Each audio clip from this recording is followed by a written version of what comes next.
મારું નામ દવે આયુષી. હું આ ફર્સ્ટ ટાઈમ આનંદ વિહારમાં આવી. હું અહીંયા 4 વાગે આવી ત્યારે મને એમ થયું કે મને ગમશે કે નહીં, 10 વાગ્યા સુધીનો ટાઈમ જશે કે નહીં. પણ ત્યાંથી એમણે અમારું ખૂબ સરસ સ્વાગત કર્યું ઢોલથી. અને પછી 4 થી 7 સુધીનો એ લોકોનો સ્વિમિંગનો ટાઈમ હતો, એટલે 5, 5:30 અમે સ્વિમિંગમાં ગયા. 7 વાગ્યા સુધી સ્વિમિંગ કર્યું. એમ થયું કે હવે તો નીકળવું જ નથી, પણ નીકળવું તો પડે. 12 ઇન્ડોર આઉટડોર્સ ગેમ્સ હતી, એ પણ રમવાની હતી. અને ગેમ તો બહુ જ મસ્ત હતી. હું કેવી રીતે એક્સપ્લેન કરું, ક્યાંય જોઈ ન હોય ને એવી ગેમ હતી.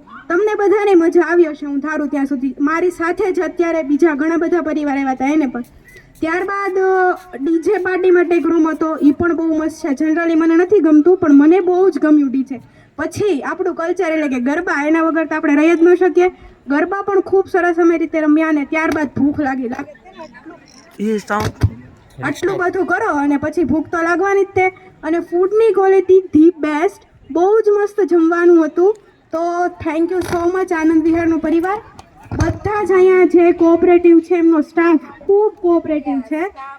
સ્ટાફ અને જે બીજા બધા પણ છે જે નોન કોમર્શિયલ કહેવામાં આવે છે, જેમ કે આ ઢોલીભાઈ છે, બીજું જે સફાઈ કામદાર છે, ધી બેસ્ટ. કઠપુતલી મેજિકલ શો બહુ જ મસ્ત હતું. તો હું રિકમેન્ડ કરીશ કોકને પણ અહીંયા આવવું હશે તો. So thank you so much. મને માઇક આપવા બદલ પણ થેન્ક યુ.